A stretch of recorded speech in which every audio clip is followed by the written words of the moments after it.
the dawn in the battle's chill. Flags unfurled, we march uphill. Hearts like fire, unbreakable will. Voices united, echoing still. For freedom we stand, and our unmet. This long and struggle, our spirits set. Hands clasped, time, strength unspent. In unity we find our lament. Under starry skies our dreams ignite. Facing the dark with fearless light. Though shadows fall, they cannot light a love for land, our fighting might.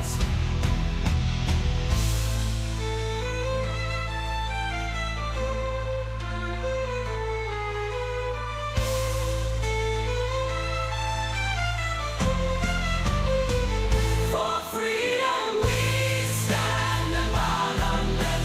The storm and struggle, our spirits set. Hands clasped, tight, strength unspent. In unity we find our lament. Under starry skies our dreams ignite. Facing the dark with fearless light. Though shadows fall, they cannot light our love for land, our fighting might. We're so good. Welcome in, everybody. I am Joseph Rose, the host of Common Sense Pros and Cons, and we probably need to turn this down a little bit. Okay. Well, you know, I'm new to the microphone stand. Okay, so I do apologize. But you know, I'm Joseph Rose, the host of the Common Sense Pros and Cons, and as we say, there's only one con of common sense, and that is you're going to be angry. All right, but we're gonna get into it. There's just a little bit of stuff that we're gonna touch on, but then there's actually a really good interview that Tyler Oliveira just uploaded on his YouTube channel that I think we need to come out and have a discussion for, because of the severity, right? It's literal insanity. So first off, let's get into this little old video right here. This is post Trump JD Vance meeting with Zelensky from MSNBC, right? By phone. He was national security advisor to Donald Trump during the events that led to Trump's first impeachment. John Bolton, hello. I want to play some sound that you and I were talking about. This is Marco Rubio and others on Putin and Zelensky before. So this anchor is talking to John Bolton. John Bolton no longer has a security clearance, right?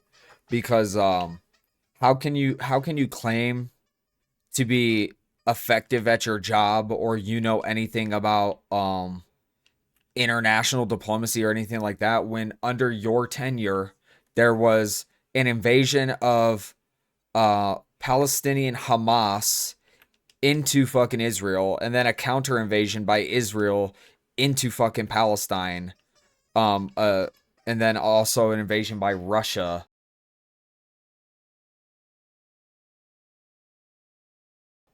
into Ukraine. Just want to point that one out there. Today's Oval Office ambush. Russia is governed today by a gangster.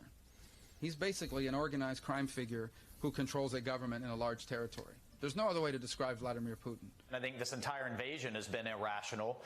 It's hard to understand what is actually being fed into Putin in terms of intelligence and reporting, and how much of his own propaganda he believes. What's at stake is repelling an authoritarian who basically is saying, I want the Soviet Union back, I want Ukraine back, I want Kiev back.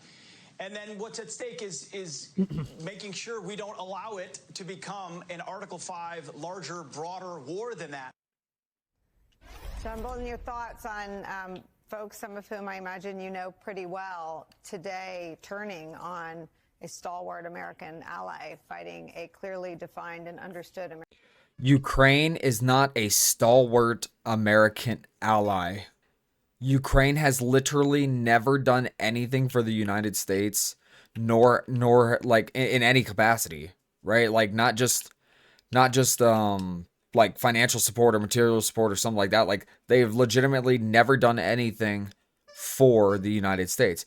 Contrary to that fact, actually, it's been reported by the New York Times that Ukraine did in fact interfere in the election between Donald Trump and Hillary Clinton. So all we've ever gotten from Ukraine is legitimate election interference, right? And that's a leftist media organization that reported that way back during that election.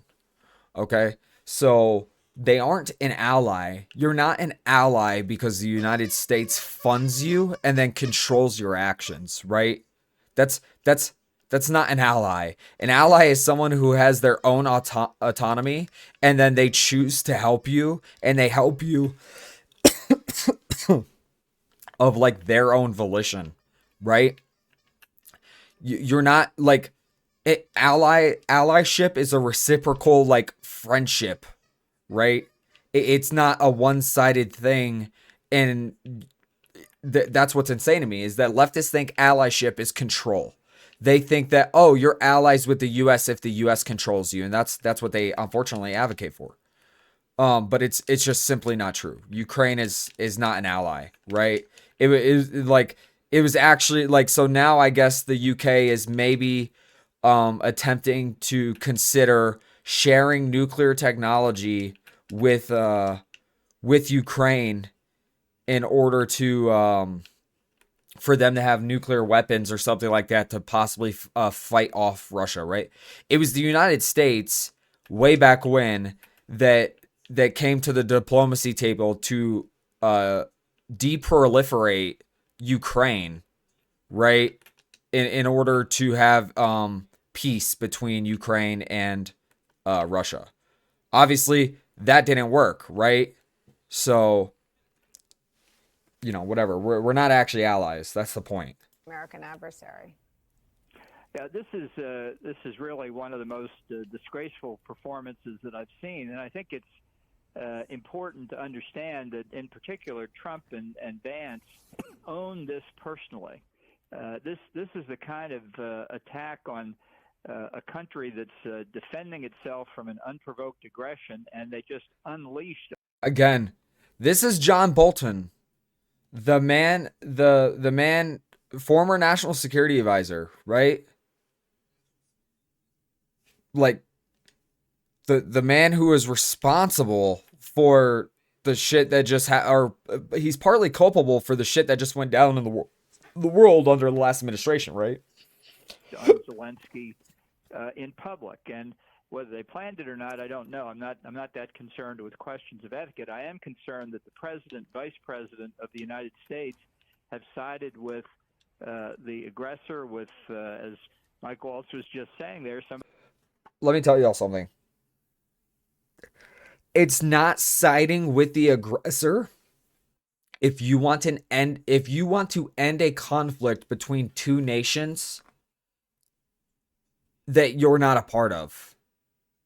Right? So it's either Congress come out right now and declare war, okay? And then you can have that little fucking bullshit talking line, or fuck off, right? Because allegedly, according to leftists, we're not at war with Russia, right?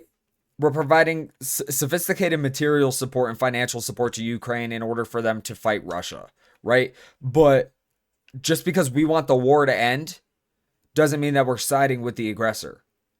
Okay? And the fact of the matter is that both sides are to blame in this, okay? Under the guidance and leadership of previous President Joe Biden, right? Trying to force Ukraine into NATO, right? And sure, you can make an argument that Russia doesn't get to decide who joins NATO or not, but you should probably also be able to understand that if Mexico right now had a super strong relationship with Russia and developed a military alliance with Russia, right? The United States would have a fucking serious issue with it, right? So of course, Russia, even though we want to paint them as the big bad, they're going to have a serious issue with a military alliance now yet again bordering more of their fucking nation. Okay? But that was because of Boris Johnson, the former Prime Minister of Britain, and the former President of the United States, Joe Biden. They're the ones who instigated this conflict between Russia and Ukraine. And I'm not saying that's the sole reason as to why the conflict exists, right? I'm more than sure it's not, right? But we all have to understand that there are multiple reasons why conflicts are initiated. And regardless of whether or not you want to accept responsibility or admit culpability, right? It is something that did happen. Russia feels transgressed. Russia lashes out. Sure, you could say Russia's the one who started using physical force first, but force is force. It doesn't matter what kind of form it takes, right? So that's what's irritating me. Okay? And I already broke down this whole little escapade between Zelensky, Trump, and JD Vance, right? I disagree with the behavior of Trump and JD Vance on this one, right? Because people want to use the excuse, right? Well, we don't know what happened behind closed doors. Exactly. We don't know what happened behind closed doors. So you can't say that you want to keep stuff behind closed doors. Nobody knows what happened behind closed doors, but then react based on the stuff that happened behind closed doors, right? We've already broke it down, but I'll touch on it real quick. Okay, I do not support the war in Ukraine. Okay, I support the Ukrainians in their fight against Russia if that's what they choose, right? But we can't go on forever, right? Supporting them. We're going to lose, and why are we going to lose? Because we've had failed democratic leadership a majority of the last 20 years. Okay. And this country has been hammered into the fucking ground, right? And then COVID and all of this other shit. I support their fight against Russia, right? If that's what they choose. I do not support our involvement in that war. Okay. Because guess what? The United States has a history of being brought into wars because of material and financial support of nations at war with other nations. Right? And then that's usually what gets the aggressor to fucking lose. Is one day they decide, fuck it, we're going to attack the US to try to stop them, and then so on and so forth. Okay? Now, my perspective from Zelensky. I don't think he was disrespectful. I think he's a man who has lived in his country for a long time, regardless if it's corrupt, regardless if you think he's corrupt or whatever. And he is seen, because Ukraine has been a pawn of the United States. Right? Ukraine has been controlled by the United States. Okay? And under both invasions of Ukraine in recent history, it's been under a Democrat president, because that Democrat president was pushing for NATO membership of Ukraine, which Russia is staunchly opposed to. Okay? So Zelensky's like, dude, U.S. diplomacy is the thing that keeps getting my people killed. So what kind of fucking U.S. diplomacy is the United States now going to offer up that's any different than the diplomacy that the United States has been offering up for the last 11 years? Right? Because the initial invasion of Ukraine by Russia into Crimea was in 2014. Right? So this whole thing was super dramatic. And look, man, look, I voted for Trump. I support Trump. I really like Trump and JD Vance, right? I'm a conservative constitutionalist. But I was really it was very pathetic, right? It was like, in my opinion, it was very pathetic for Trump and JD Vance to be like, and you haven't said thank you once. Are you going to say thank you? Like, do you know what it's like being the global superpower, right? Being the country at the top of the leaderboard, so to speak, right? You don't get compliments, you don't get praise, all you get is shit on, right? Because that's an expectation of greatness, right? Is that you don't expect gratitude, right? That's just kind of how it is. And I get where Trump and JD Vance are coming from too, right? It's like, dude, at the very least, with all we've done to help you, you can say thank you. And Zelensky has said thank you a ton of fucking times. He said thank you multiple times after the fact that they said it, right? He said multiple thank yous prior to this whole little fucking petty squabble, and he has said thank you multiple times in previous interviews throughout the duration of this conflict between Ukraine and Russia. He's been super thankful to the United States and the American people. They've even done interviews, man on the street interviews with Ukrainian citizens, and Ukrainian citizens who are not involved in politics or anything like that are super thankful to the American people for all their assistance, right? Like, they are thankful for our support. Sure, there's corrupt practices in Ukraine and shit like that, but come on, can we seriously sit here and try to sit on the high horse, right? Like, we need to get off our high horse. Like, we're exposing government corruption left and fucking right. Right? Like, we're not immune to it. So, kind of like, let's be reasonable about it. That's my take. Somebody who's trying to recreate the Russian Empire, something he's been very clear about since 2005 at least. And now you have, sadly, both Mike Waltz and Marco Rubio in the administration and apparently staying. I just say, remember, this is not the second month. We're done. What about these? Looks right. No! Of Trump's tenure. This is the 50th. Sorry, I felt that pain right there. Of his 2-year term. And this is the point when somebody does 180 degrees from understanding American allies to backing America's adversaries, that you resign. Again, this is what I'm saying. This is what I hate about leftists. This is why they're so disingenuous, and this is why they are failing. And God willing, they continue to fail because they're an absolute fucking plague. John Bolton, right, is an establishment leftist. He acts like he's a conservative, but he's an establishment fucking leftist, right? The United States is not providing financial assistance or material assistance to Russia. They're not providing military assistance to Russia. They are just saying, look, we don't want to be involved anymore. This isn't our war. Like, I don't know why that's so hard to understand for liberals, right? Y'all used to be the ones who used to be against war. And now more conservatives have woken up and been like, yeah, dude, we should have just went into the Middle East, fucked up their shit, and then left. That's it. That's how the United States should always engage in warfare. Go into a country, fuck up their shit, and then leave. We don't stay to rebuild. We don't stay to help. I don't fucking care. Whenever you pick a fight with someone who can fucking fight better than you, and you get your ass kicked, and then everybody moves on, right? Like, if I'm out on the street fucking with an MMA fighter, and then that MMA fighter beats my ass, it's not his responsibility to take me to the hospital after the fact, right? I maybe should have already been intelligent enough to not pick that fight, or you know what? Maybe I should gain some intelligence after the fact and be like, well, that's the repercussions, right? Because that's just how it fucking works. Mark, are you saying Marco Rubio should resign? And Mike Waltz, this is really the time to do it. If they don't get out now, I think their reputations will suffer for a long, long time. And that would be sad, because their record in believing in a strong American national security policy has been very good up until now. I mean, Yeah, you guys want me to explain something to y'all about how national security policy is affected, right, or enacted by the United States, right? The United States has a real terrible fucking design issue behind what they consider national security, right? There's a lot of things that can be and are considered national security that should be and that shouldn't be and all sorts of shit, right?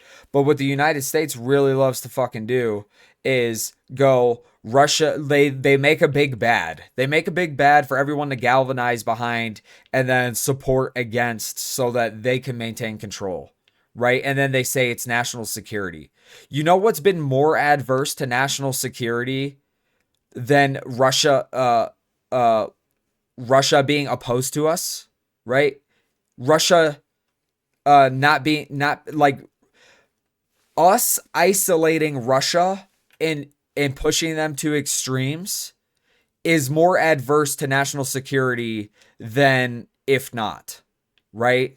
Like you have to understand, like, and Vladimir Putin did a fucking interview with fucking Tucker Carlson, and I'm not saying take him at his word, but it is shit that happened, right? He explained how he met with Bill Clinton, and Clinton, right, a Democrat, and Putin at the time were talking about NATO membership or EU membership or something like that to improve the relationship between Russia and the West.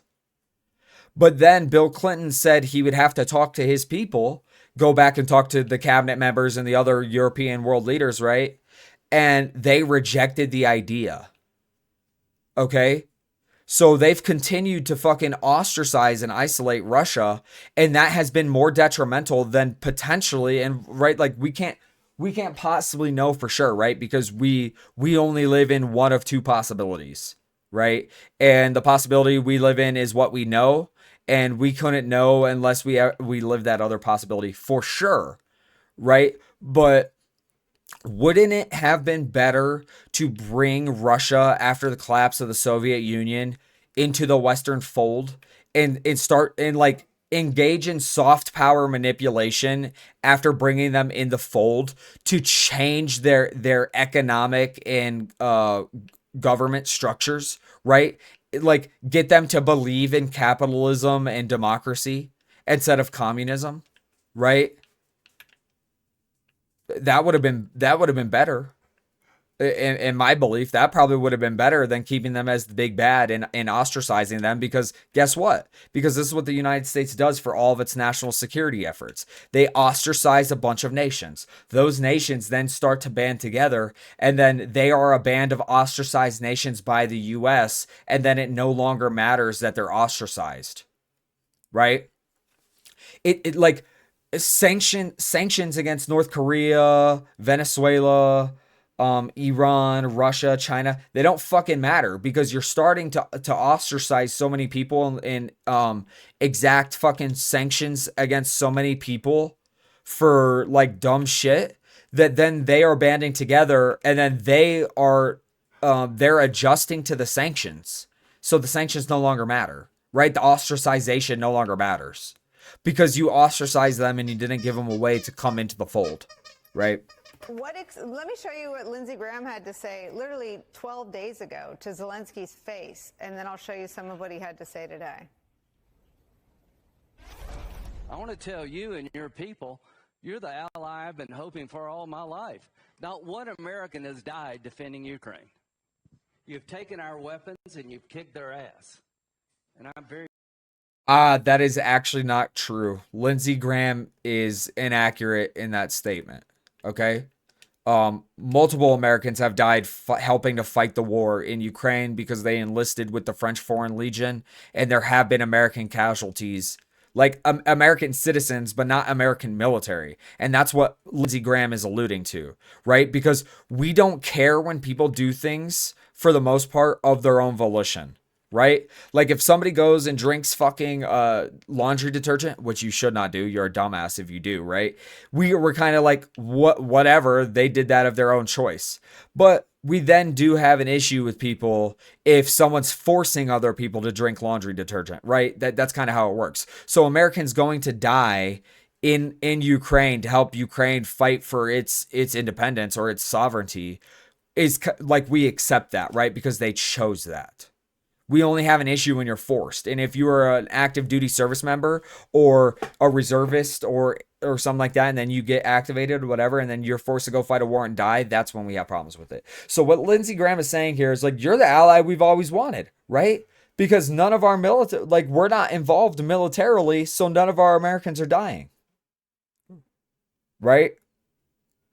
very proud to have you as our ally. So, what did I think?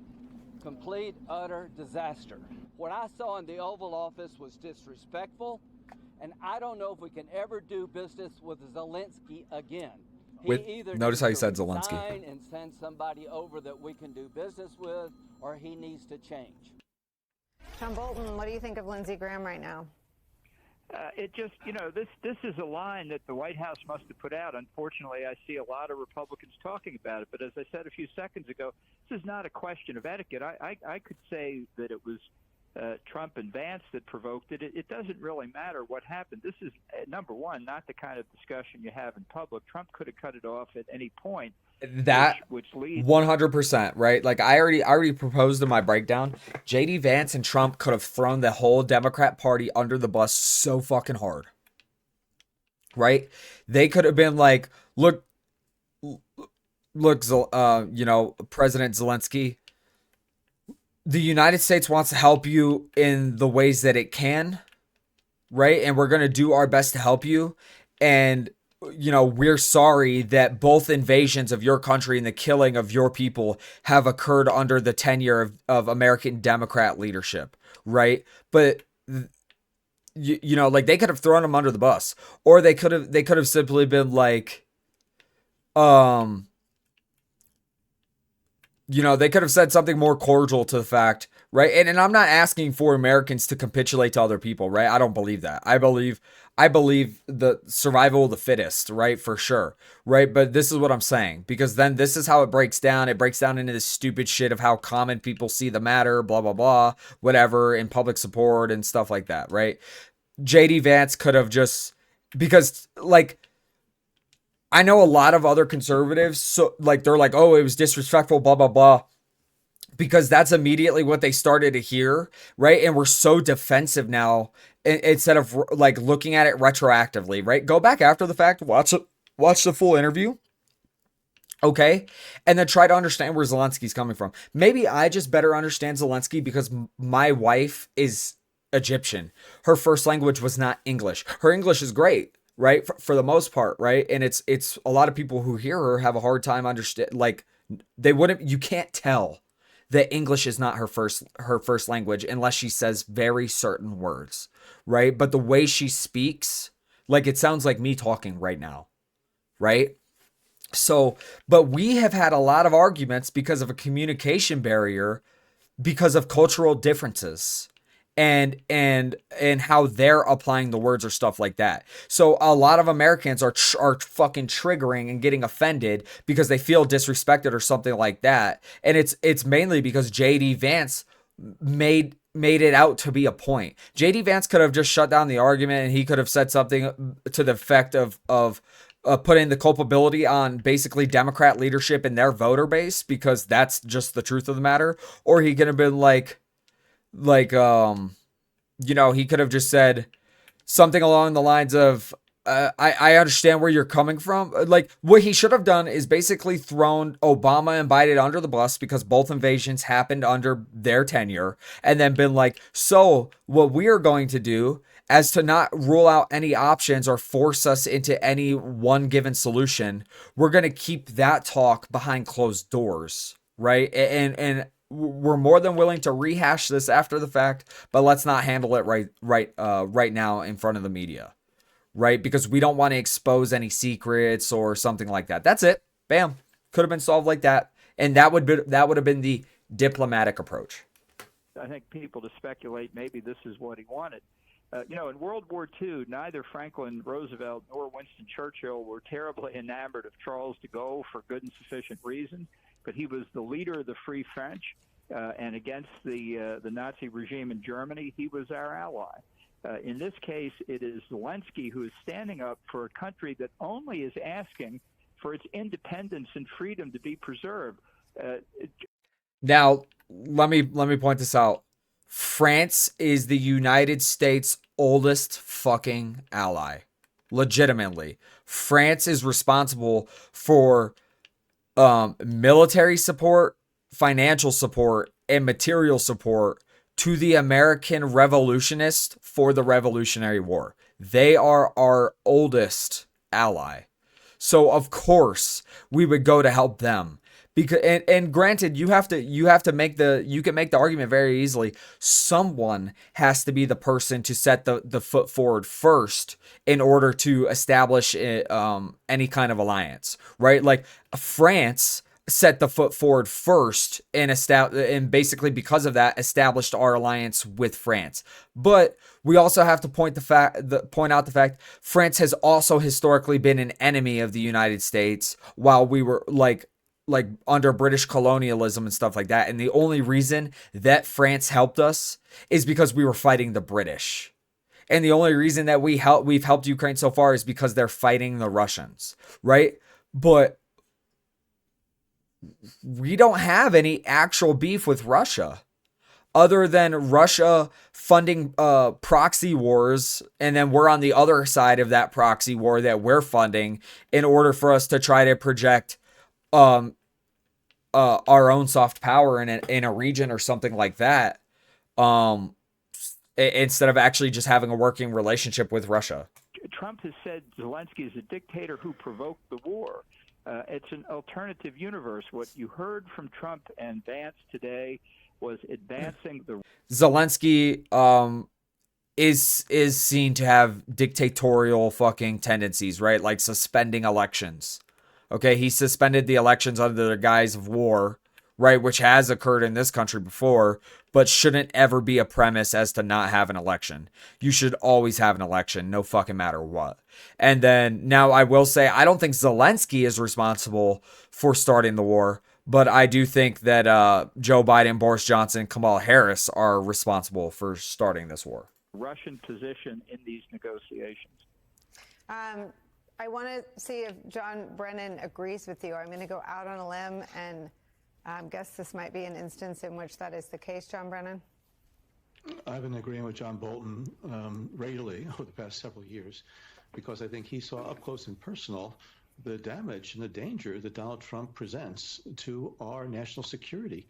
It is clear from today's events that whenever you hear these old dudes talking about national security, they don't mean national security. They mean our control over foreign nations. That's what they mean, right? The establishment is legitimately upset that Trump is dismantling something they've been working on for almost a century to completely control and diminish foreign nation sovereignty, right?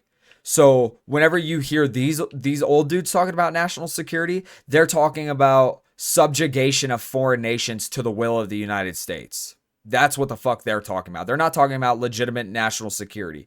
Yes, you like, obviously there's a lot of things like, right, why did we get involved in the Middle East in the first place? It's because Saddam Hussein, right, while fucking he was on his crusade against Shia Muslims, right, he was fucking with oil.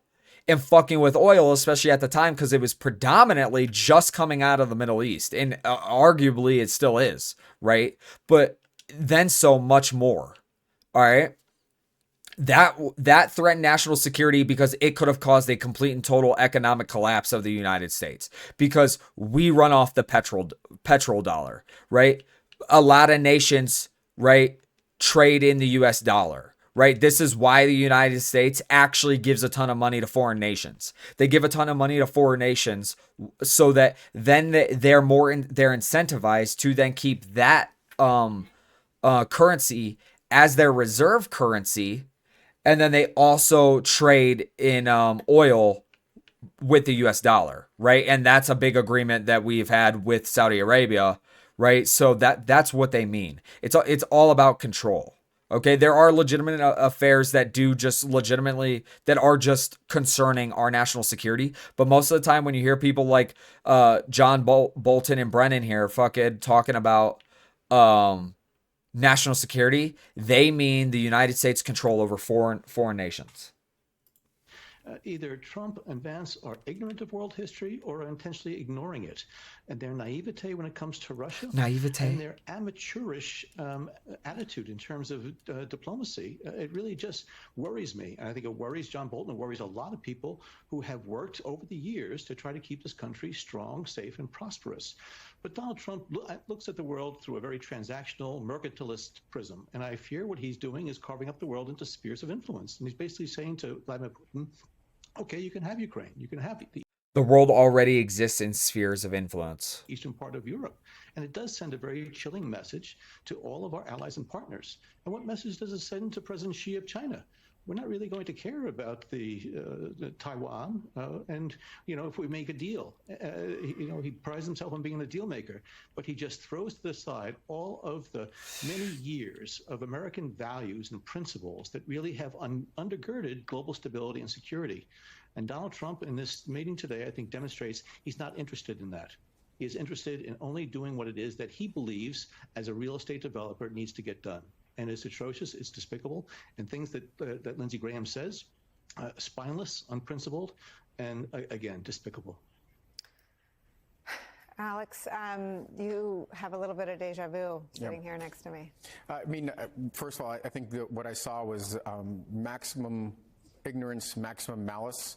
I think some of the things that have been said by PM Turnbull, that this is about great powers and great powers carving up the world, the U.S. being the most important power in the system, but in the same breath marginalizing ourselves because we're cutting off one of the sources of our power, which is our alliances, both economic and security. And then ignorance of on multiple different levels, ignorance on the facts. Well, you who started motherfuckers this war, are and pissing ignorance me on off. how to solve problems for the United States, how to make the U.S. more secure. It is not by appeasing. It's not by serving Putin's interests. It's So you notice how when it comes to incidents in the United States, certain incidents which we won't speak about, right? And then maybe a certain another nation state, right? Might go by the name of Palestine. Leftists always say that so they justify violence against Israel or certain groups in the United States because they literally say because the actual altercation is somehow influenced or instigated by the opposite side. Okay? So like I'm in agreement, right? If you want to say how the conflict was instigated and make a differentiation between how it was instigated and who actually initiated the conflict, right? I'm all for that, right? Let's have transparency. The conflict was legitimately started by Russia, but it was legitimately instigated by the West. Okay? So it's that fucking simple. But you notice how that logic just it never applies whenever like logic to Democrats and leftists never fucking applies when they want it to apply. Okay? Or not to apply. Right? So they're just like, oh yeah, Russia started this because they can't admit because it was their party and people affiliated with their party that fucking actually instigated the conflict between Ukraine and Russia. And you know what? Like, obviously they're in the middle of a conflict right now and it's going to be a long time before any actual fucking hard evidence comes out to actually prove this fact. But let's just take historical context. Okay? Obama. Russia invades Ukraine. Trump, no invasion of Ukraine. Biden, invasion of Ukraine, right? Trump, now we're starting to have peace talks between Ukraine and Russia. You see what I'm saying? So clearly it's something with the leftists. So this dude doesn't even know what the fuck he's talking about. He look, war fighters, right? War fighters or people who know about diplomats don't know shit, right? Diplomats don't know shit. War fighters are the ones who actually know about the conduct of war and why wars are fought and why wars are won, right? Look at this guy. Look at his physical appearance, right? This dude is not a war fighter, nor has he ever been. He doesn't know what the fuck he's talking about. He's literally wearing a blue and yellow tie in solidarity with Ukraine over the United States, right? Leftists support foreign nations more than they support fucking the United States, right? Why isn't he wearing this tie in solidarity with Ukraine, but also a US lapel pin, right? Leftists will never wear any kind of symbology of the United States, but then demand that the United States be involved everywhere else. It makes no sense. By supporting our allies, supporting Zelensky. What we could easily see is a Trump, if he was serving the U.S. interest and making wise decisions, is pushing Putin, who is teetering in certain ways, economically brittle, military taking massive losses, unsustainable for really much, much longer. And they could weather another year or so, but putting maximum pressure. And, you know, in this book, I took a look at the case study of 30 years of U.S. relationships with Russia and Ukraine. And it's shocking how many of these things are just being repeated over and over, succumbing to hopes and fears. Hopes that we could do more with Russia. That's what the Russians are dangling in front of Putin and Trump. Unsophisticated actors that can't seem to understand that, don't learn from the first 4 years, and fears what happens if the relationship devolves. And repeating the same mistakes in the poison Kool-Aid stage of mistakes, where we're really wrecking all our relationships. It is a little bit of deja vu. It reminds me of the days around that phone call where I went into So let me ask y'all something, right? So you don't have any actual relationships with any of your family members, except your immediate family, right? Which you can argue is the exact same way it works on the international stage. Um, but then you win the lottery, and then all these family members come out claiming to be your family and they love you and how they've always supported you and all that other shit, right? Um, but it's because they want something from you. Would you really consider them your family? It's like, dude, no one does. No one in this country does that. Where like you don't have like you hear this all the time with people who win the lottery, right? You're not friends because somebody wants something from you. You're not allies because you can give something to somebody.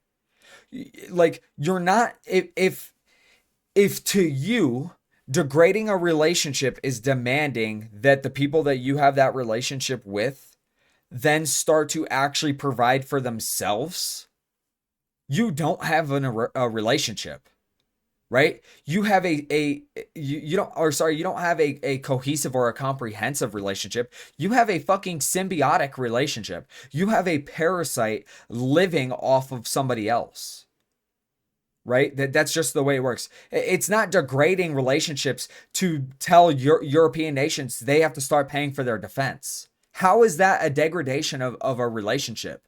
For the United States to be seeking equal treatment from their relationship with other fucking nations, right? In all relationships, yes, there's a push and a pull, right? There's a give and a take, but for the most part, it's equal.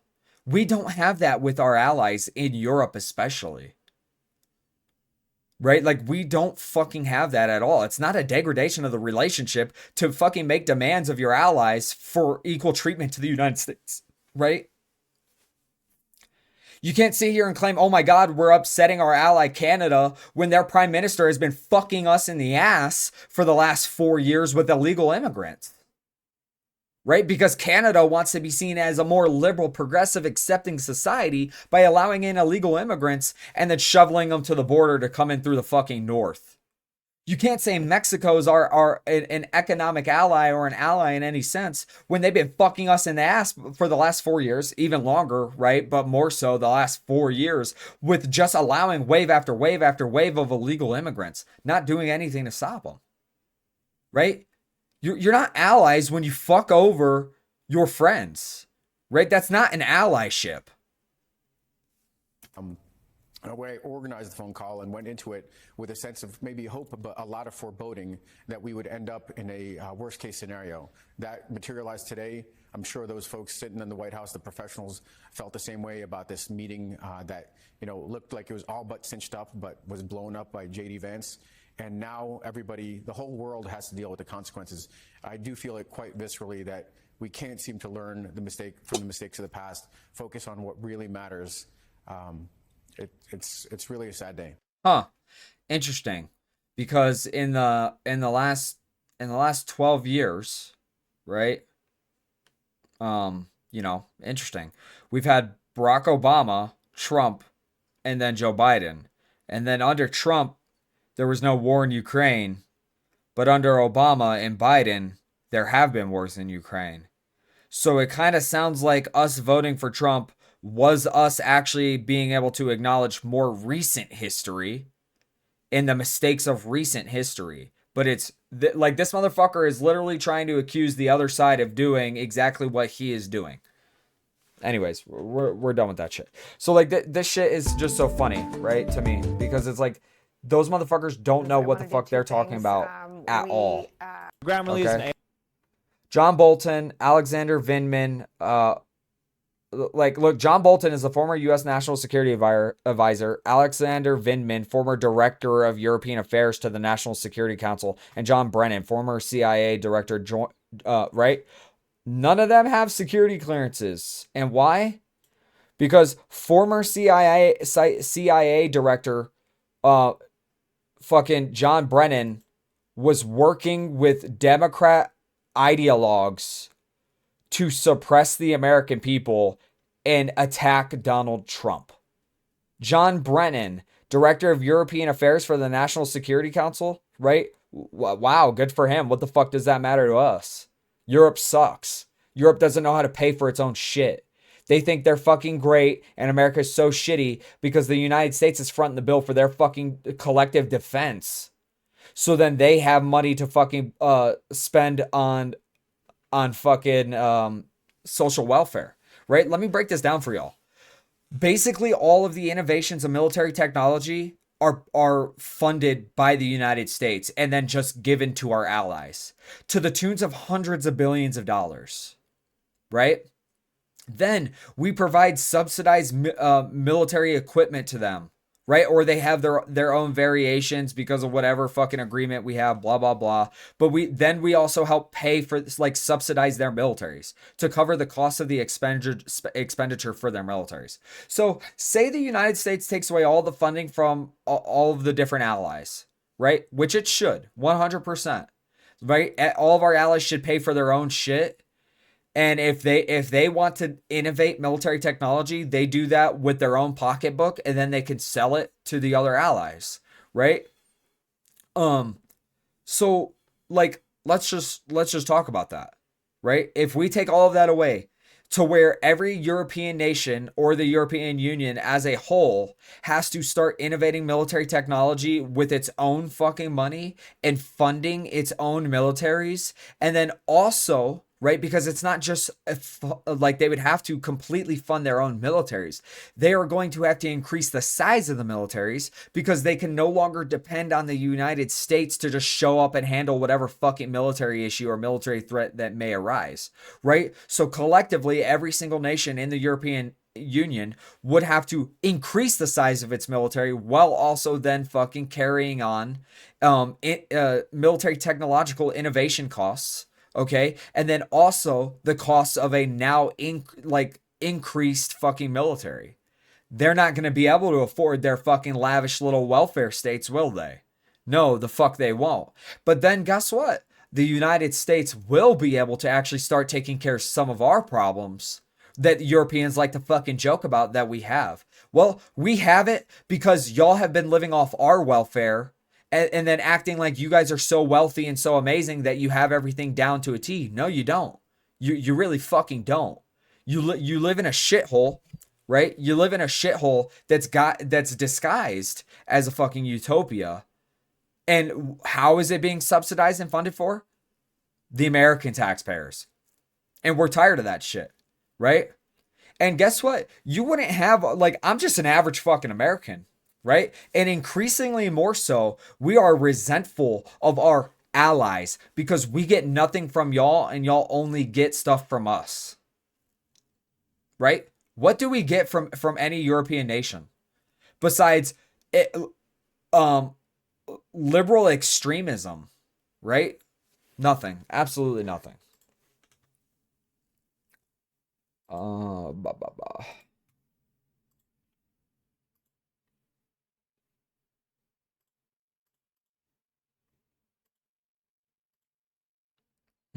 Interesting.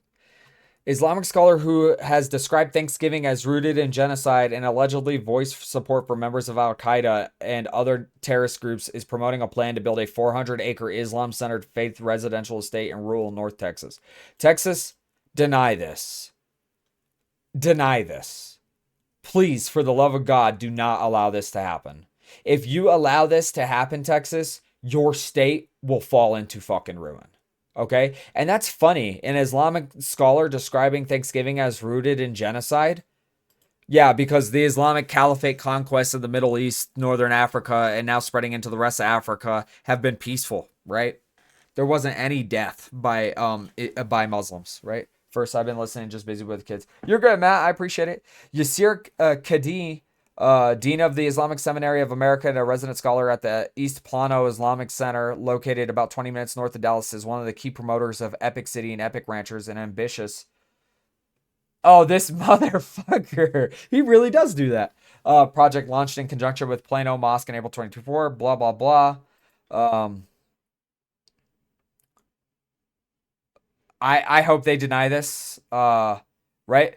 But so, like, look, last November, Kadi criticized Americans for celebrating Thanksgiving, a holiday which he described as rooted in Native American genocide, while supporting the state of Israel and its brutal oppression of Palestinians. A nation built on stolen land, now enabling the theft of another's, wrote Kadi about the U.S. government's support of Israel. That's insane, bro. That's insane, because here you are trying to build an Islamic faith fucking indoctrination center on that same land. That's the hypocrisy of people on the left. And don't get me wrong, right? The Islamic faith is an extremist group on the in the conservative spectrum, right? Their value system is more conservative than it is liberal, right? But Arabs, right, who are like Muslims are predominantly Arab, okay? Arabs take advantage of whatever situation they're in, right? They don't play they play the victim card on the international stage so that they can get funding, right? But they don't actually feel like victims. They don't ever actually feel like victims, right? And they take advantage of whatever situation they're fucking in. Okay? And you can argue that's bad, you can argue it's good, right? We don't do the same thing in Western culture as they do, right? But that's their culture. They just make the best out of whatever situation they are, right? So they are aligned with leftists in the United States right now in order to gain control and power and influence. And then after they do that, then they will begin to systematically oppress liberals and leftists in this country. And then it's going to be up to normal conservatives to have to fight off Islamic extremism. Right. So I hope this is denied. But that's insane, right? Everywhere where Islam inhabits is stolen land. Everywhere where Arabs inhabit is stolen land, right?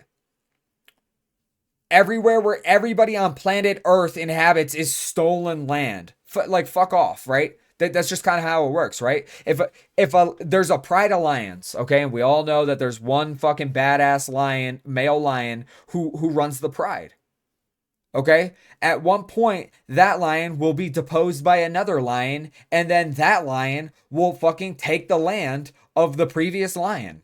No shit. That's kind of how it works. The Native American, it's not land we stole from the Native Americans, because it's land that Native American groups stole from other Native American groups. Native Americans were not living in peace when we before we showed up, right? They weren't some peaceful fucking Gandhi loving cult that fucking inhabited North America, right? And obviously Gandhi is the 1900s, right? So let's just break this down. Native American tribes were slaughtering each other and enslaving each other and raping each other's women before any European fucking settlers showed up. That's just the truth of the matter. I'm not blaming them for that. I'm not saying they're they're terrible people for that, right? That's just kind of how people work. And that's especially how they worked back then. Okay? That's just how it worked. So I don't hold any individual group accountable. I mean, I do hold them all I hold them all collectively accountable for their actions, but I don't individually fucking just deem one as bad because they had a behavior that another group actually had, but we just want to isolate the behavior of one fucking group. That's insanity. That's insanity. Right? Just like people upset about the destruction of the Aztec Empire. The Aztec Empire was raping and enslaving before the Spaniards were raping and enslaving them. Right? I'm sorry, that's just the reality of the situation. So that's insane for an Islamic scholar to act as if and this is what I'm saying, right? He is preaching anti-American rhetoric as an excuse to gain liberal support so that they can then grow their fucking influence to then take over and turn America not American anymore. That's exactly what Islam does in every nation that it does. It takes over the nation, it erases the culture of the nation, and it installs Islam as the new culture. And that is what you are going to get in this country eventually, right? We're not there yet because there's at least some people with common sense who want to stand up against it, right? Yes, there are peaceful Muslims, right? But Islam as a whole and in general is not peaceful. And it is only at peace when it is in control, okay? Trump sued by Democrats for seeking control over Federal Election Commission. I'm just going to break this down really simply. Federal. It's the first fucking word in the name of the agency. Federal Election Commission. It doesn't fall under the legislative branch because it doesn't do anything legislatively. The only two organizations that are legislative, a part of the legislative branch, is the House and the fucking Senate, because they're the ones who dictate legislation. No federal agencies have the authority to actually dictate legislation in this country. Wow, does the Federal Election Commission fall under the judicial branch? No, because they don't determine case law. They don't determine law. They don't determine constitutionality. So there's only one other federal branch that they can fall under, and that is the executive branch, right? I don't know why that is such an insane fucking I don't know why that's such a fucking insane concept and why this is so hard for leftists to understand. Why is Trump being sued for asserting his authority over an executive branch by Democrats? Right? There's only a handful of options, and all of them are malicious by Democrats. One, because they're just trying to sue Trump for being Trump and do everything to destabilize the government. Or two, they're trying to keep an unelected bureaucracy in charge of shit that they're not actually in charge of. Right? The simple fact of the matter is that, yes, Trump is actually in control over the Federal Election Commission and should be. And prior to Trump being president, the Biden administration should be in control of the Federal Election Commission. Right? That's just how it works.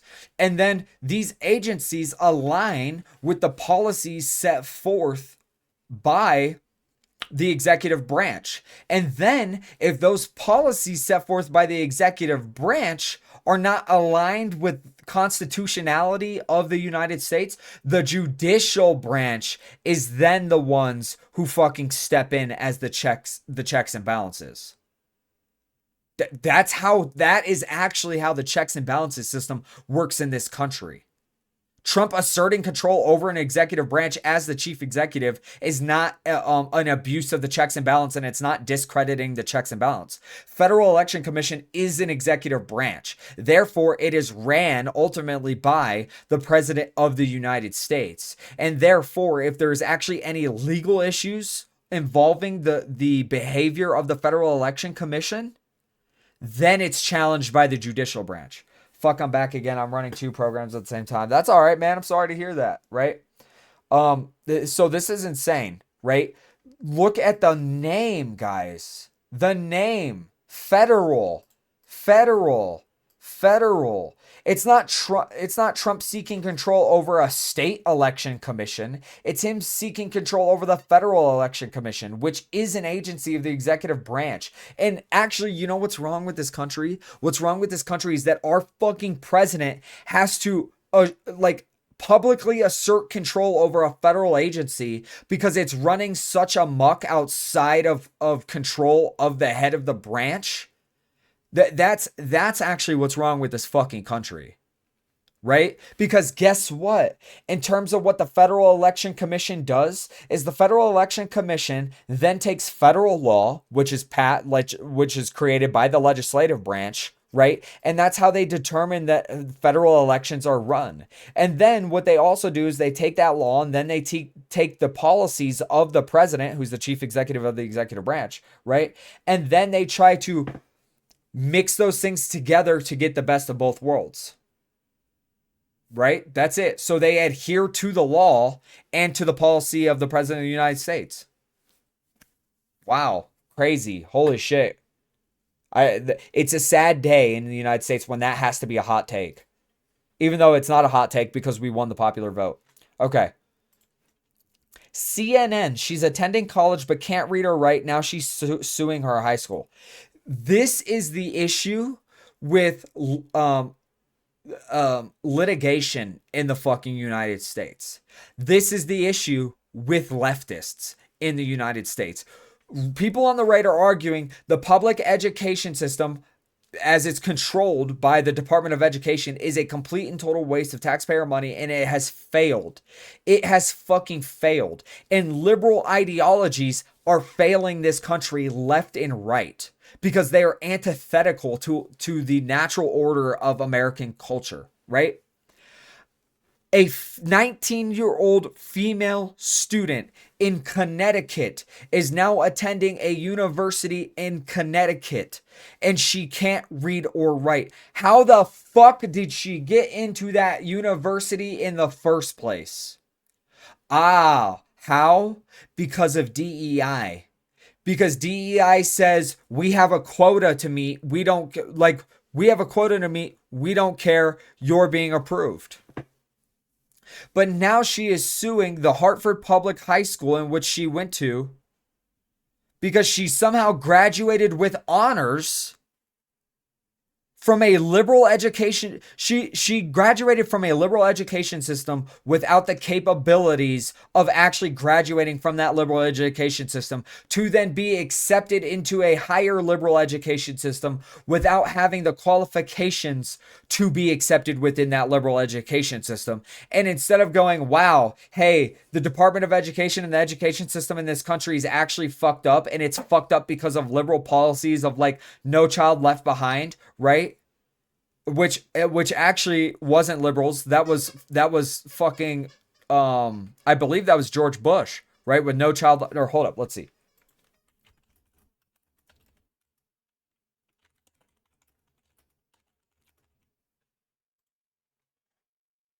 Yeah, 2001 under Bush, right? Because this is Bush, right? This is establishment. Bush was an establishment Republican, right? And the establishment didn't actually care what side of the aisle you were on. You were just part of the establishment. So capitulating to leftists, they enact a policy that's it seems great, right? It seems great. Oh, we're not going to leave any child behind. But unfortunately, there are some children that need to be left behind because they are extracting too many resources and too much time from the system, and it's then detracting from the education of all the other students, right? That's exactly what it has. What it does is it then kneecaps the rest of the other children and degrades their quality of education so that no child can be left behind. Okay, that's a liberal ideology. It was enacted by a Republican, but it's a very liberalized fucking ideology. So because of No Child Left Behind, right, she is fucking graduating from high school without the ability to read and write. Are you fucking insane? Who passed her in her English class? Every single teacher who passed her in her fucking English class is probably a liberal, right? Because English teachers tend to be more often than not liberals, right? And they passed her without her actually having these capabilities. Then because they're passing her and they're saying, oh, her grade is this, the high school then, which is run by liberals in a liberal state, mind you, then graduates her. Then she's accepted into a college based off of the data they receive from her high school transcripts, right? So she might not have been accepted by DEI. She might have just been accepted because of fraudulent fucking high school transcripts, right? All because no child gets left behind. All because of liberal ideologies.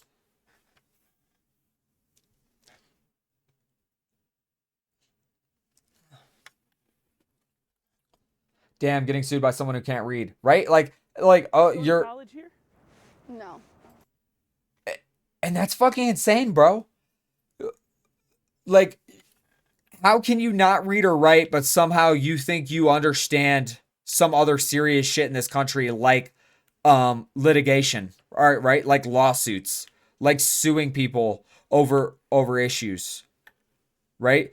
You can't even read the Constitution of the United States, in which you think that you have rights that are given to you by the Constitution of the United States. That's insane. And granted, most people can't read the fucking Constitution of the United States, the original fucking Constitution, because it's calligraphy. And most people don't even learn cursive. And cursive is a fucking bastard child of calligraphy. I actually knew people who showed up to school less than 10 days in a whole school year had passed because the whole school had a group of people that told they would pass no matter what. Yeah, no shit. Because that's what happens when you fucking create a system that says in order to receive federal funding, your students have to have this certain GPA, right? Or your school has to have an average GPA of this. So then what do? You pass fucking you pass certain students that are extremely detrimental to the average GPA of the school, so the school keeps getting money because now you're creating a perverse incentivization for teachers in the school, right? Because hey, do you want to keep your job? Yeah, you're gonna have to pass kids who don't deserve to be passed for us to receive funding in order to fucking hire keep you employed, right? Never. Never in a million years. In some ways, Alicia Ortiz is living an American dream. The 19-year-old began her freshman year at the University of Connecticut in Hartford this fall. She's excited to study public policy, the culmination of hard work after moving north from Puerto Rico as a child. Do you remember when you first came to Connecticut?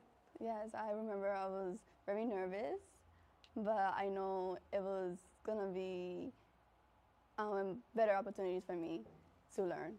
How do you go Alicia from Puerto says Rico to those Connecticut? opportunities never came to fruition. Even today, could you read this, or would it take you a long time? It's impossible. I just see his words everywhere. Alicia graduated from the Hartford Public School. And let me point this out, right? I don't know. They didn't say what year she came to the United States, but before that, she is Puerto Rican, right? Was born in Puerto Rico, and I presume somewhat raised in Puerto Rico. Puerto Rico is a U.S. territory. They have the right to vote. And they were putting her through an education system that didn't teach her to fucking read or write. And then guess what? Then she gets to the United States, and that fucking system again is fucking not teaching her to read or write.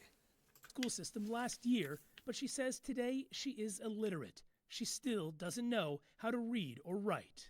When she was in early education, They would just either tell me to stay in a corner and sleep, or just draw pictures, flowers for them. and when she was in high school, she relied on speech-to-text programs and other apps to read and write essays. So, if you had an assignment where you had to write something, you'd open up a document like this and then do what? I would go here to use the text-to-speech. It says dictate. Dictate, yep. I love pizza. This is how you would do your assignments. And then Cats of the World VAK sporting a twin prop airplane. If you had to read something, that's how you do it. Bro. She said her mother, who does not speak English well, tried to get answers. Okay, hold up. So And we're going to break something down real quick. We are going to break something down. Okay? Because this is something that people on the right bring up about people not assimilating to US culture. Okay? I get it, man. Learning foreign languages is fucking hard. All right? I fucking get it. Okay? I've taken Spanish classes. I've done a little bit of of my own volition fucking trying to learn Italian.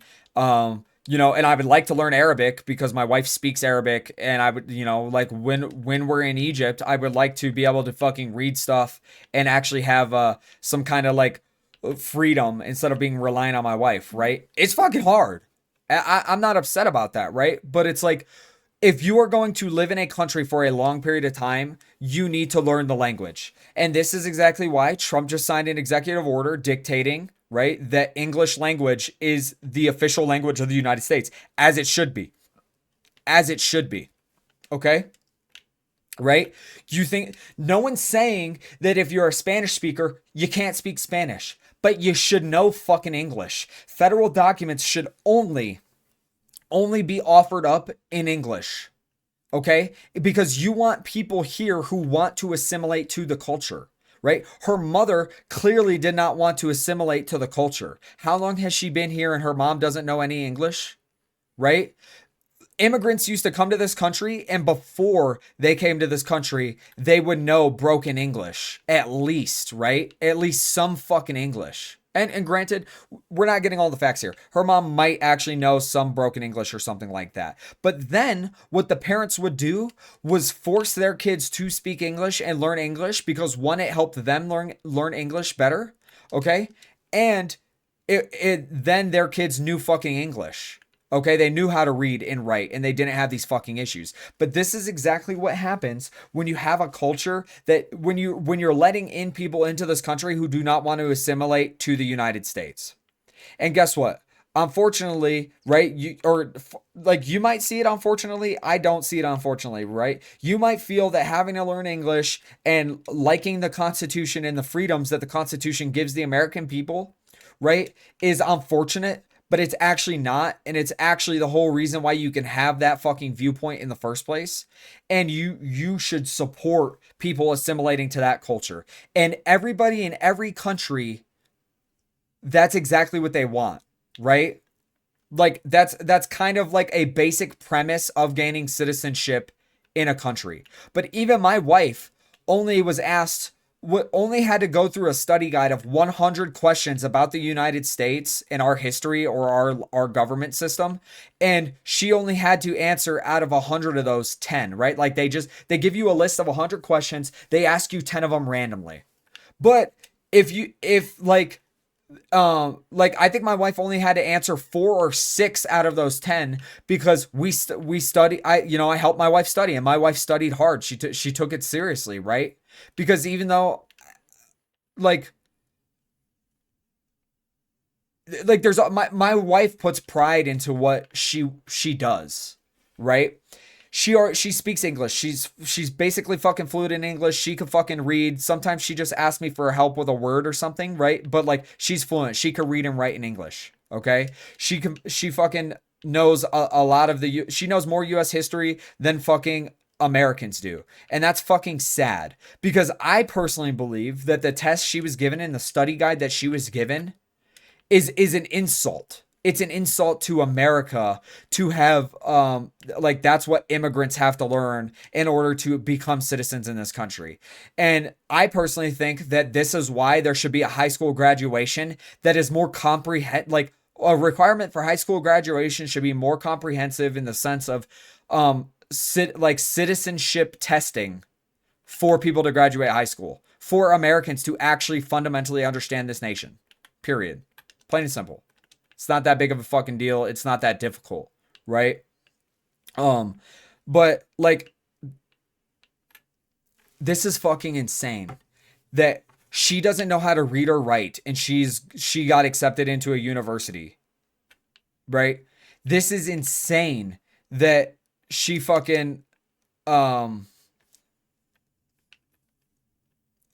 mom doesn't know how to read or write English, right? And regardless of what you think, because the US didn't have a primary language listed, yeah, because no shit, it's kind of like an unspoken thing, right?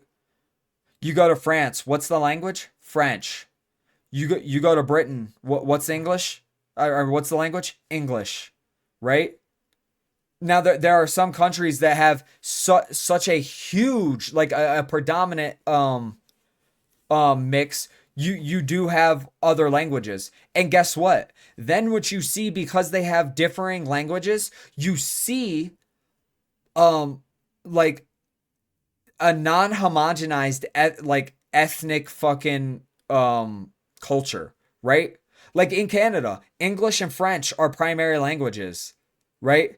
But there are just predominant French speaking areas and predominant English speaking areas. And that causes problems, right? And we do have that in the United States more and more so because we keep letting in predominantly South and Central illegal immigration into this country and they speak Spanish. And that's why you see along the border Spanish speaking areas. But everywhere else in the country is fucking predominantly English because English is the unspoken official language of the United States. And it's fucking sad that a president had to make it the actual official fucking language of the United States as it already should be, right?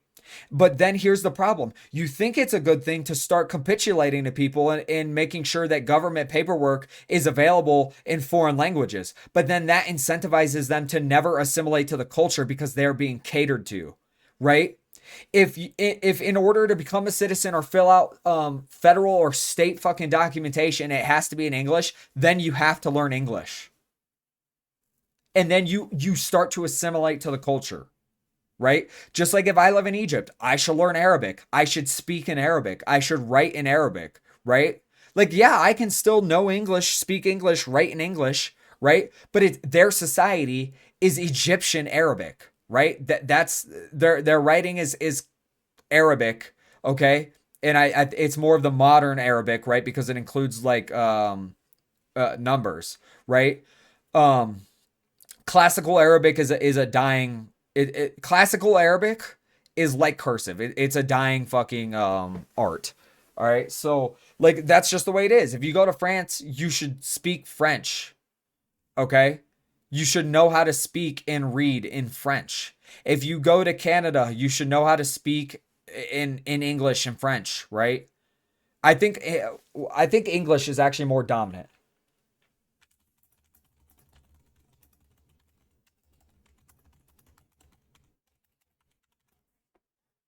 English. Approximately 56.9% of the population in Canada speaks English, while 21.3% speak French. Additionally, 85.6% of the population are able to communicate in English, and 30.1% are able to speak and understand French. Okay, so yeah, French actually isn't a predominant thing in Canada, right? It's a side thing. But the dominant language in fucking Canada is English, as it should be, because guess what? Canada is actually the bitch of the British king. Okay, so and that's why we speak English here, because we used to be the bitch of the British king, and we aren't anymore. Okay, so but you know what? English was already here to stay, right? We're native English speakers, and that's just the way it works. If you go to Mexico, you should speak Spanish. You should be able to write in Spanish. You should be able to read to Spanish if you plan on staying there for a long time. If you plan on staying there for a little bit, it's okay to know broken Spanish to try to just get around, and you're showing the effort to show respect to their culture, right? It's not that it's not a crazy concept. She went to the school. The principal will promise her that they will do better. And sometimes there will be people from the district or the directors promising her that they will do better. Now, Alicia is suing the Hartford Board of Education and the city for negligence.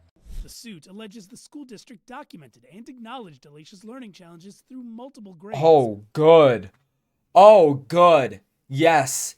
There is nothing more fucking satisfying than seeing someone who is the product of the liberal education indoctrination system suing the liberal education indoctrination system. That's fucking amazing. That is fucking amazing. And I'm sure she'll win. I'm sure she'll win, and I hope she does win. She deserves to win, because that is a colossal fucking failure on their part. And I hope it's millions, baby. I hope it's fucking millions. But because they were not adequately addressed, she continued to struggle academically and began exhibiting maladaptive behaviors in the classroom. Sometimes I will feel proud to be the bad child, because at least I was something to them, and I wasn't invisible. While the city of Hartford and an educator named in the suit declined to comment when contacted by CNN, in a statement, Hartford Public Schools wrote, "While Hartford Public Schools cannot comment on pending litigation..." And I'm gonna be honest, I'm not a linguist, right? I'm not a language expert. And it's easier for me to be like, I don't know how someone would help her, right? Because I grew up learning English, writing English, reading English, and that was taught from the start. And then because I had an affinity for it and still do, like I was advanced in education in English, right? So like when I was in middle school, I was writing and reading at a college level. Okay? So the issue here is I don't know how someone would help her, but you can tell that along the way there have been English teachers who are trying to help, and or maybe it's just my proximity to people who don't speak English, right? That I can see the gears turning in her head and like how she's speaking and like what she's pulling from. But this is why it sounds the way that it does. Because she's applying a different meaning than what the language is, right? Which is a common thing that all people who learn a secondary language, they do, right? Because Sure, you learned a secondary language and you know the language, but your cultural and your language meanings, you then just, because basically when you learn a language, right, for most people, they just basically try to take a translation, right? So like, I'm like, where is the bathroom? Donde es el baño, right? But it's like, it's actually said differently, right? Because the meanings of their language and the structure of their language is separate, but they apply what they learned first and then just try to translate the language, right? So you could see the gears turning with this girl. I feel bad for her. I honestly do, right? For not being able to read and write. That sucks. Deeply committed to In meeting English. the full range of needs our students bring with them when they enter our schools and helping them reach their full potential. What's the dog, man? Dr. Jesse Turner is the leader of the Literacy Center at Central Connecticut State University. He feels the main issue here is inequality in public education. America should be asking a question. Do we really care about our children? Oh my fucking God, dude. You're literally the director of the Literacy Center at Central Connecticut State, right? You have influence of education policies in the state, right? Like programs and stuff like that. You are the reason this girl can't read and write in English, and you're blaming other people. Huh? Like, huh? It's not because of inequality. It has nothing to do with inequality. It has to do with a liberal, progressive education system that doesn't want to leave anybody behind. So you force people to advance in whatever grade without meeting the qualifications for the next grade. Right? So you are right, but it's not actually inequality it's the problem here. Okay? It's literally people seeking equality so fucking hardcore that is the problem here. It's the unequal application of equality, right? That's what it is. Because you want to equally give everybody equal treatment kind of fucking deal, or unequal treatment, because it's not equal to someone. Right? If I can read and write and then I have to hit that requirement to pass the grade, but then there's someone else who doesn't have to hit that requirement and then you pass them in the same grade. You're just setting them up for failure. And this is actually what a lot of DEI has proven in terms of the education system. By taking certain groups, no matter who they are, and then dropping the standards for them to then enter whatever university, they then end up failing out of that university because they didn't have the requirements to actually stay in that university. So there's two options. They either fail out of that university, and then you're proving that DEI is actually a fucking scam and a failure, and it's actually very unequal and it fucks people over, or you pass them with a degree because you're so hell-bent on validating DEI that now you have people with degrees that are hired for fucking jobs because they think having that degree is actually the standard of knowledge, and then they don't have that standard of knowledge, and then you're seeing huge fucking issues within the workforce, right?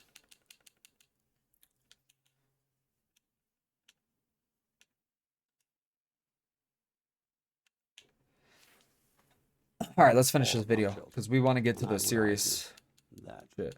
Maybe we don't. A 2019 report from EdBuild, which promotes equity in public schools, found that majority non-white school districts get $23 billion less than districts that serve mostly white students. Minority enrollment in Hartford's public schools. Okay. And let me point something out to y'all real quick because they want to bring that up, right? The reason that occurs, right? So people see that and they think that's an excuse that they say, oh, that's because of racism. It's not because of racism, because it's illegal. It's literally illegal to withhold funding to somebody based on their race, right? But here is the actual issue with that, is that white kids are more assimilated to American culture and American values, and other kids are more assimilated to their racial culture, right? America is the national culture, right? They're more assimilated to their racial culture, and they've predominantly had, since desegregation, they've had worse education because it's put a strain on the education system because there was an influx of fucking a ton of people and not an increase in resources and stuff like that, right? They receive less funding because they don't hit the target GPA requirements of the education system for federal or state grants and stuff like that. Okay. Now you can there can be a whole bunch of other arguments about why that is and stuff like that, but that's not the argument. The argument, they're saying, oh well, minority schools or schools with less white population receive less funding. That's because they have lower GPA averages. That's the simple fucking statistics right there. That's the argument. Is that about 90%? It's not racism. The Department of Education's a big con job. Exactly. Turner fears a crucial guardrail will be lost if the Trump administration follows through with abolishing the Department of Education. How do I protect the special education children? Who do I go to? Can I point something out right real quick? I'm sorry. I know I fucking rant on. I talk a lot, right? Guardrails are supposed to be temporary, not permanent, right? So if you've ever gone bowling and you throw up the guardrails, right? It's to help people who can't bowl, like kids and stuff like that. But it's only supposed to be temporary. But if you keep up the guardrails the entire time, they don't actually learn how to bowl. They don't learn technique. They don't learn form of how to bowl because then they become reliant on the guardrails, and you are actually doing them a disservice by constantly leaving up the guardrails, right? And the guardrails actually aren't there to help people learn how to bowl. The guardrails are there because there's people who don't know how to fucking bowl whatsoever, and then they cross lanes with a bowling ball. So the guardrails are actually for other people's protection. Okay, but they're supposed to be temporary for someone to still learn how to fucking bowl. It's the same thing here. The Department of Education leaves the guardrails on fucking forever, and now the system is reliant on the guardrails. And it's decreasing the quality of education for people within the United States. This is why you have Americans who don't even know what 3 fucking branches of government we have. It's because of the Department of Education. Because the Department of Education is actually politically indoctrinated. They're politically captured by liberals who are then asserting that their political ideologies are it's the reasoning behind the failures of the education system, instead of the education system taking the blame for the failure of the education system and then just correcting the education system. Sit down. College has presented its own obstacles, but Alicia says UConn has been accommodating. But she doesn't want any other student to go through what she experienced. I know we can do better, and I know we have a powerful community that wants to do better. I want to be the voice for them. Danny Freeman. The voice. Hartford. You guys couldn't even fucking get the goddamn subtitles right? Jesus. All right.